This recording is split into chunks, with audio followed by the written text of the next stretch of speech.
नमस्कार। आकाशवाणी से प्रस्तुत है समाचार संध्या।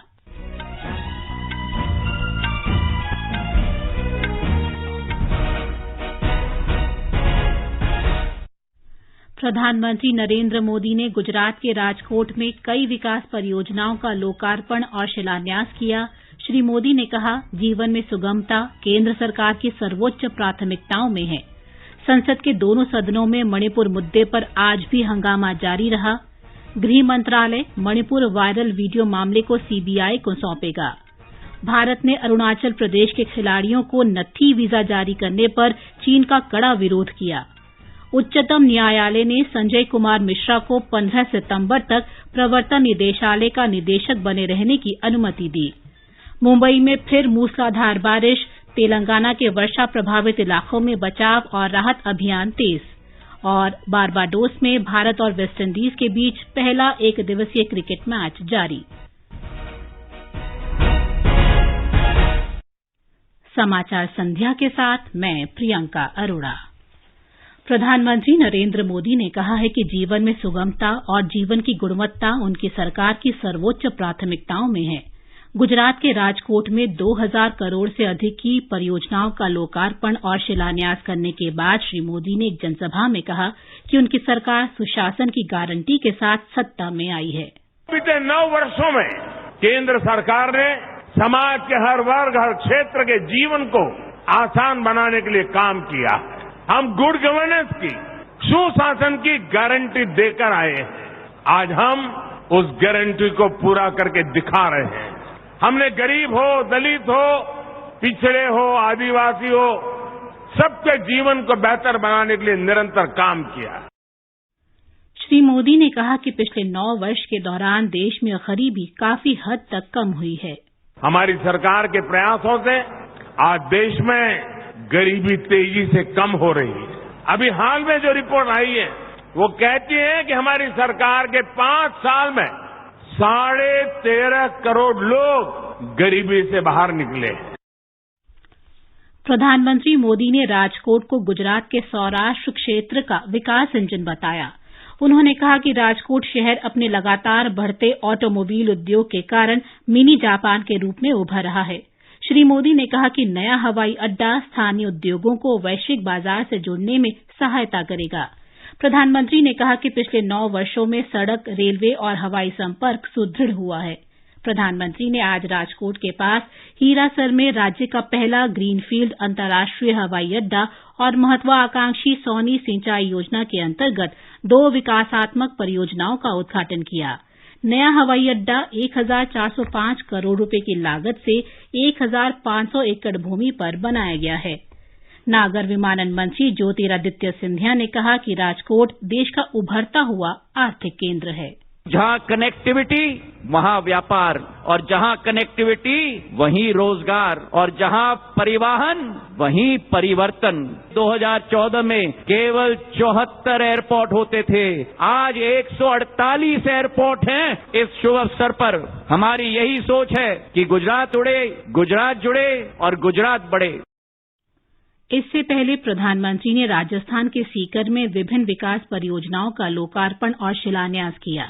इसमें 1,25,000 से अधिक पीएम किसान समृद्धि केंद्रों का लोकार्पण, सल्फर युक्त यूरिया की एक नई किस्म यूरिया गोल्ड का शुभारंभ और डिजिटल वाणिज्य के लिए मुक्त नेटवर्क पर 1,600 किसान उत्पादक संगठनों को सम्मिलित करना शामिल है। प्रधानमंत्री ने 8 करोड़ 50 लाख से अधिक किसानों को 17,000 करोड़ रुपए से अधिक की प्रधानमंत्री किसान सम्मान निधि योजना की 14वीं किस्त भी जारी की।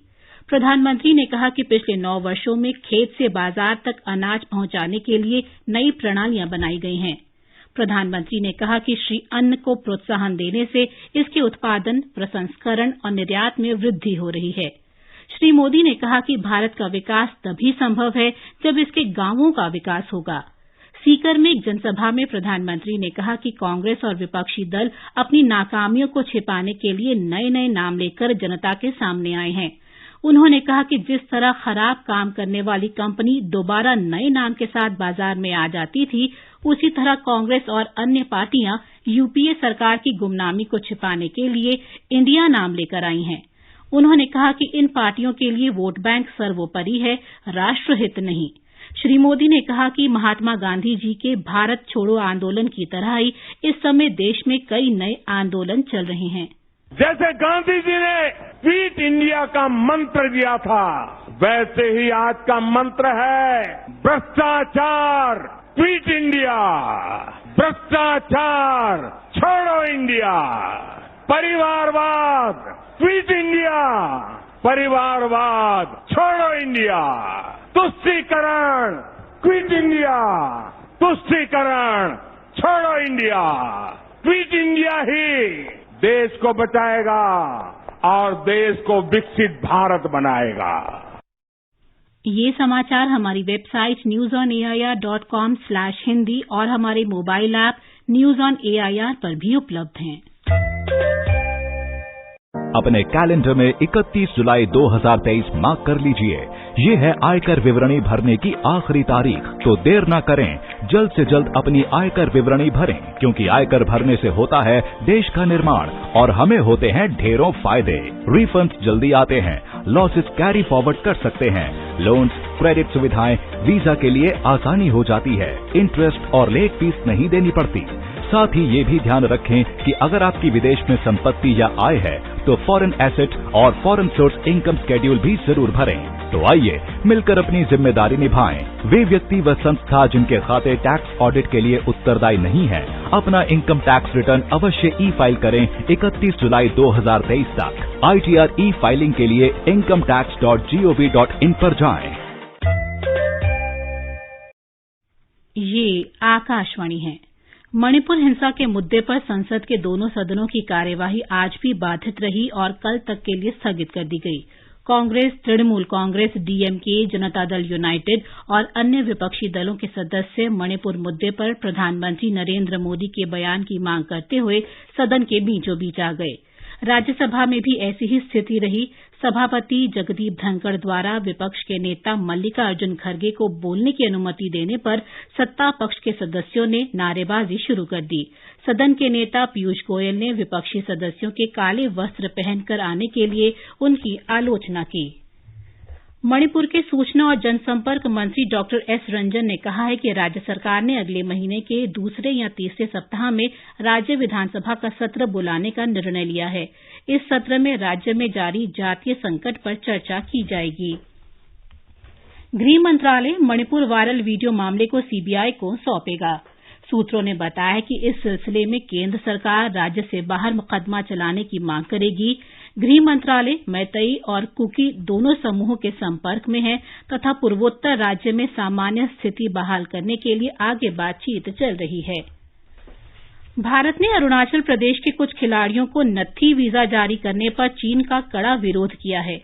नई दिल्ली में विदेश मंत्रालय के प्रवक्ता अरिंदम बागची ने कहा कि चीन का ये कृत्य अस्वीकार्य है और भारत ने इस बारे में कड़ा विरोध दर्ज कराया है। उन्होंने कहा कि भारत का मानना है कि वैध भारतीय पासपोर्ट रखने वाले भारतीय नागरिकों के लिए वीजा व्यवस्था में अधिवास या जातीयता के आधार पर कोई भेदभाव नहीं होना चाहिए।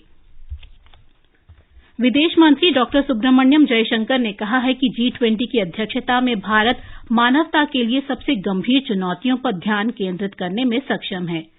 उन्होंने कहा कि पर्यावरण के अनुकूल जीवन शैली को सशक्त बनाने, खाद्य सुरक्षा की चुनौती से निपटने के लिए मोटा अनाज को लोकप्रिय बनाने और लोगों के जीवन में बदलाव के लिए प्रौद्योगिकी के उपयोग के लिए मिशन लाइफ पर बल दिया गया। विदेश मंत्री ने आज राज्यसभा और लोकसभा में विदेश नीति पर बयान दिया। राज्यसभा ने आज चलचित्र संशोधन विधेयक 2023 पारित कर दिया। इसमें चलचित्र अधिनियम 1952 में संशोधन का प्रस्ताव है। विधेयक में आयु के आधार पर कुछ अन्य प्रमाण पत्र श्रेणियां सम्मिलित की गई हैं। फिल्मों की अनधिकृत रिकॉर्डिंग और अनधिकृत प्रदर्शन पर रोक लगेगी तथा अनधिकृत रिकॉर्डिंग का प्रयास भी अपराध होगा। सूचना और प्रसारण मंत्री अनुराग सिंह ठाकुर ने कहा कि इस विधेयक से फिल्मों की पायरेसी पर रोक लगेगी। लोकसभा ने निरसन तथा संशोधन विधेयक 2022 पारित कर दिया है। इस अधिनियम से 76 अप्रचलित या निरर्थक कानून निरस्त हो जाएंगे। लोकसभा ने जन विश्वास प्रावधान संशोधन विधेयक 2023 भी पारित कर दिया है। इस विधेयक में कृषि, पर्यावरण, मीडिया और प्रकाशन सेक्टरों सहित 42 कानूनों में संशोधन का प्रस्ताव है। विधेयक में जीवन यापन और व्यापार करने की सरलता के लिए भरोसेमंद शासन और कुछ विवादों तथा अपराधों से संबंधित कानूनों में संशोधन का प्रस्ताव किया गया है। ये समाचार आकाशवाणी से प्रसारित किए जा रहे हैं। ताजा समाचार जानने के लिए आप हमारे Twitter handle @AIR News Hindi को फॉलो कर सकते हैं। सुनती हो, पप्पू मिला था। पप्पू कह रहा था कि जब तक हमारी बिटिया 2 साल की नहीं हो जाती तब तक हम दूसरे बच्चे की प्लानिंग ही नहीं करेंगे। क्यों भाई? क्योंकि 80% मानसिक विकास तो उसका उसी समय होता है। दूसरा भी अभी हो गया तो दोनों पे ध्यान कौन देगा? समझ गए दादाजी। बच्चों में अंतर उनके विकास और माँ की सेहत के लिए जरूरी है। तब तक कंडोम का इस्तेमाल हर बार। बच्चों में अंतर बनाए उनकी लाइफ बेहतर। समाचार संध्या में आपका फिर स्वागत है। प्रवर्तन निदेशालय के निदेशक संजय कुमार मिश्रा का कार्यकाल 15 सितंबर तक बढ़ाने के लिए उच्चतम न्यायालय से स्वीकृति मिल गई है। श्री मिश्रा का कार्यकाल 31 जुलाई को समाप्त हो रहा था। केंद्र ने श्री मिश्रा को 15 अक्टूबर तक सेवा विस्तार देने के लिए न्यायालय में अपील दायर की थी। न्यायालय ने ये स्पष्ट कर दिया कि इसके बाद किसी भी परिस्थिति में श्री मिश्रा को और सेवा विस्तार नहीं दिया जाएगा। बंबई शेयर बाजार का संवेदी सूचकांक आज 440 अंक गिरकर 66,267 पर बंद हुआ। नेशनल स्टॉक एक्सचेंज का निफ्टी 118 अंक घटकर 19,660 पर आ गया। देश के कई भागों में लगातार वर्षा से सामान्य जनजीवन बुरी तरह प्रभावित हुआ है। मुंबई में एक सप्ताह से ज्यादा दिनों की मूसलाधार वर्षा के बाद फिर तेज वर्षा शुरू हो गई है। भारतीय मौसम विभाग ने मुंबई और उसके आसपास के क्षेत्रों के लिए कल तक रेड अलर्ट जारी कर दिया है। मूसलाधार वर्षा के कारण निचले क्षेत्र जलमग्न हो गए हैं। तेलंगाना में वर्षा प्रभावित जिलों में बचाव और राहत कार्य तेज हो गए हैं। पिछले सप्ताह अत्यधिक वर्षा के कारण कई गांवों में जलभराव हो गया था। नदियों, नालों और तालाबों में जलस्तर बढ़ने के कारण निचले इलाकों में बाढ़ गई है। राष्ट्रीय आपदा मोचन बल और राज्य आपदा मोचन बल बचाव और राहत कार्य में पूरे जोरों से लगे हैं। बस अड्डों, रेलवे स्टेशन और राजमार्गों पर फंसे हजारों लोगों को बचा लिया गया है। भारत और वेस्टइंडीज के बीच 3 एकदिवसीय क्रिकेट मैचों की श्रृंखला का पहला मैच आज किंगस्टन ओवल में खेला जा रहा है। भारत ने टॉस जीतकर वेस्टइंडीज को बल्लेबाजी के लिए आमंत्रित किया है। ताजा समाचार मिलने तक वेस्टइंडीज ने 21 ओवर में 8 विकेट पर 107 रन बना लिए हैं। सरकार साहित्य अकादमी के विभिन्न कार्यक्रमों के तहत क्षेत्रीय बोलियों और भाषाओं को प्रोत्साहन दे रही है। राज्यसभा में संस्कृति मंत्री जी किशन रेड्डी ने लिखित उत्तर में बताया कि साहित्य अकादमी मिजो, गारो, लेप्चा, खासी और जयंतिया सहित पूर्वोत्तर के अनेक जनजातीय भाषाओं के प्रोत्साहन के लिए साहित्य कार्यक्रम आयोजित करती है। उन्होंने ये भी कहा कि उनका मंत्रालय क्षेत्रीय भाषाओं के पुस्तकों का अंग्रेजी में भी अनुवाद किए जाने को प्रोत्साहन करती है। अंत में मुख्य समाचार एक बार फिर। प्रधानमंत्री नरेंद्र मोदी ने गुजरात के राजकोट में कई विकास परियोजनाओं का लोकार्पण और शिलान्यास किया। श्री मोदी ने कहा, जीवन में सुगमता केंद्र सरकार की सर्वोच्च प्राथमिकताओं में है। संसद के दोनों सदनों में मणिपुर मुद्दे पर आज भी हंगामा जारी रहा। गृह मंत्रालय मणिपुर वायरल वीडियो मामले को सीबीआई को सौंपेगा। भारत ने अरुणाचल प्रदेश के खिलाड़ियों को नत्थी वीजा जारी करने पर चीन का कड़ा विरोध किया। उच्चतम न्यायालय ने संजय कुमार मिश्रा को 15 सितंबर तक प्रवर्तन निदेशालय का निदेशक बने रहने की अनुमति दी। मुंबई में फिर मूसलाधार बारिश, तेलंगाना के वर्षा प्रभावित इलाकों में बचाव और राहत अभियान तेज। और बारबाडोस में भारत और वेस्टइंडीज के बीच पहला एकदिवसीय क्रिकेट मैच जारी। इसके साथ ही समाचार संध्या का ये अंक समाप्त हुआ। नमस्कार।